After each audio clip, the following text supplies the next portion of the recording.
I'm now being joined live on the news by a Congolese activist and researcher, Kambale Musavuli, to discuss Congo before and after independence. It's good to have you join us on the news at this time. Thank you. Thank you for having me. All right, so D.R Congo celebrates its independence today, over 60 years. How has the country fared in its independence? And is D.R Congo really an independent country as at today? I'll start with the last point. Congolese are still in the struggle of getting the economic independence of the country. We received political independence after a long struggle. That was not just a Congolese struggle, it was an African struggle where young Africans in the 40s to the 60s fought to make sure that we are no longer under the colonial yoke of the British, the French, the Belgians, and so on. In the case of the Congo, it was the Belgians. Now, 62 years later, we do have still the same challenges. And the way to think about the situation in the Congo, we should not think about it that there are people who are called Congolese in the heart of Africa who are fighting for economic independence and peace and stability in the country. We should think about it as an African country that has over 100 million people, where they say that in about 2 decades, the population will double. So we are the 4th largest country by population, and 2nd largest country by size after Algeria. And we have so much resources. Its mineral wealth is estimated at $2.4 trillion. This wealth can transform the entire African continent. So as we hear wars, as we hear conflict, we should always say, we should always think that this is only happening to make sure that Africa does not rise up, Africa doesn't develop. So until there is peace and stability in the heart of Africa, in the DRC, Africa as a continent will have a very, very hard time becoming economically independent for outside forces, Western forces, or multinationals who want to plunder our resources. Peace and stability is definitely what Africa needs at this point in time. And we'll still get back to the security situations going on in D.R Congo. But this year, the country has suspended the usual celebration that greets the independence due to rise in COVID-19 cases. Now, do you think this will have any effect on the citizens? I think that they're engaging in further activities. I know last year there were stronger COVID restrictions in it. This year, given the so-called return of Lumumba's tooth to the DRC, in the news, I think people know that Belgium has officially returned the last remains of Patrice Lumumba, a tooth from the torture of his body, to the DRC. So they are organizing a few ceremonies across the country around that.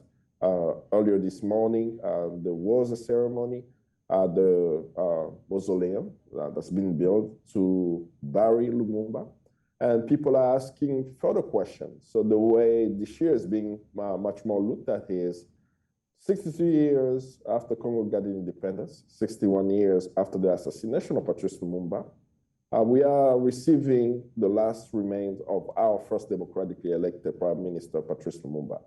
Without justice, without accountability, his tooth was found in Belgium, and there is no call for that. So the people in the streets, the people of the Congo, looking at it as a way to make the Congolese forget history, to make the Congolese forget that a crime took place in 1961, where a Western nation, particularly Belgium, killed the first democratically elected leader of the DRC, and 61 years later, returning the tooth without accountability. So that's really the sentiment of the people right now is, how do we get justice for the crimes that took place in the DRC? How do we get justice for the assassination of Patrice Lumumba? Okay, looking at justice now, the King and Queen recently visited D.R Congo after so many years of this. And of course, this has brought about the tooth you're talking about that is being buried. Now, what exactly was the significance? Because a lot of people talked about the speech that was given, and it was more of, according to the King, he said he regrets the actions made. Now, did this somehow soft pedal situations, or did it make Congolese more angry with the statement?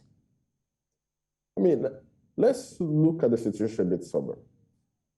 Patrice Lumumba, a young African who worked with other Africans such as Kwame Nkrumah, Azikiwe in Nigeria. You also had Sékou Touré in Guinea. These young people worked to make sure that African countries became independent. In the case of Lumumba, he and his comrades were successful at getting independence in the DRC in 1960. He was democratically elected by the Congolese people. Congolese people chose him as he embodied the aspiration of the population of a free Congo that would benefit the Congolese people and benefit the African continent. Within a few weeks of him becoming the prime minister, he was deposed. Within months, he was assassinated. Not any type of assassination. He was tortured. He was killed by a firing squad with two members of his government, Joseph Okito and Maurice Polo. And after he was killed, his body was buried, then exhumed, then chopped off into pieces. Then the pieces of his body was put into acid to make sure that there are no remains. Yeah. Today we know that one of his remains was found in Belgium, right? So the King of Belgium coming in the DRC this year and expressing regrets around colonialism, around actions of Belgium. The Congolese are not waiting for an apology from the king, right? Because some people will say that we need an apology. That's not what we are looking for. Because anywhere around the world, if someone brings a piece of evidence of a crime, there will be some investigation. There has not been a criminal investigation. No one has been arrested. We know who had that tooth. Yeah. His name is Gerard Saut. He's dead today. He was the police commissioner in the Katanga province, a Belgian, who was the police commissioner under Belgian rule. He participated in the assassination of Lumumba. There is no, as I mentioned earlier, criminal investigation. No one else, we don't know who is still alive who participated in the killing of Patrice Lumumba. And the most upsetting thing, beyond what we can do around Belgium, is to think about us as Africans.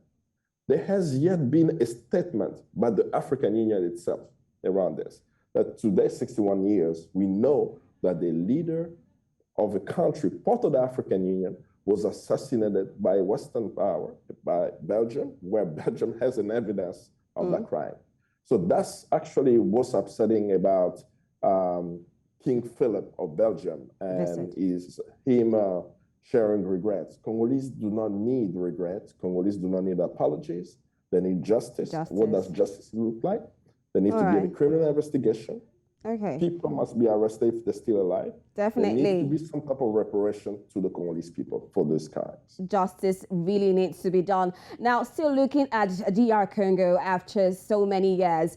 Now, looking at security situations, in recent weeks, D.R Congo and Rwanda have been at loggerheads with both each other, blaming the other of the instability going on. We also see the head of MONUSCO complaining about the M23 rebels, and it seems as if, according to the head of MONUSCO, that they seem more armed, so to say, and more organized. So how has this affected the country, and do we see an end in sight at this point in time? The conflict in the Congo should always be looked at Africa being robbed of its future. In 1996, two of U.S. allies, Rwanda and Uganda, have invaded the Congo in 1996 and 1998.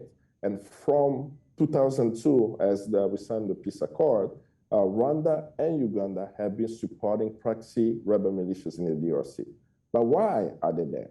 No, they are extracting mineral resources. What are these mineral resources? The coltan, a mineral essential to the functioning of your cell phone, the cobalt that's used in electric vehicles, the gold, the diamonds. So Congo's wealth is being pilfered. So the Rwandan government can say that there is no blame, people are accusing one another.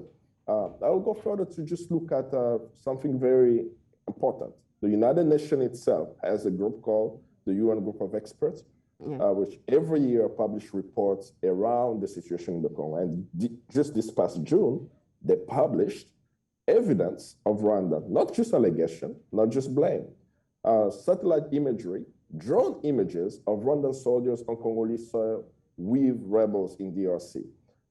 This is not the first time it has happened. No, it has happened for the past 2 decades. What needs to happen now is international pressure on Congo's neighbors to be stakeholder in peace in DRC. What does that look like? We've seen that in the past. In 2012, when the M23 rebel, backed by Rwanda, invaded the Congo, and Rwanda continuously said that we are not supporting these rebel groups, even though evidence were presented, there was international pressure from the African Development Bank withholding aid to Rwanda, from Scandinavian countries withholding aid to Rwanda. Same thing with the United States. This international pressure stopped Rwanda from supporting rebels. And within months, we saw that the rebel group disappeared and went into the peace negotiation. So now, 10 years later, we are at the same place where there are these statements about blame, allegations, when evidence is there. I say that we have to do the same thing.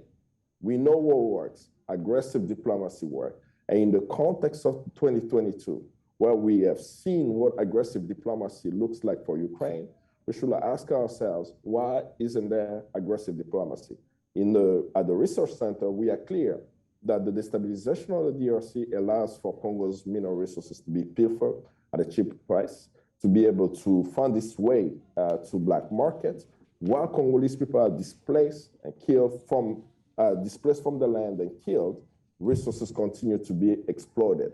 So until we stop the negative effect on the DRC, in this case, in what we are discussing now, is Rwanda and Uganda stopping the interference in the DRC, we will continue to see massacres in the DRC. We will continue to hear many names of rebel groups when we are clear about who supports them.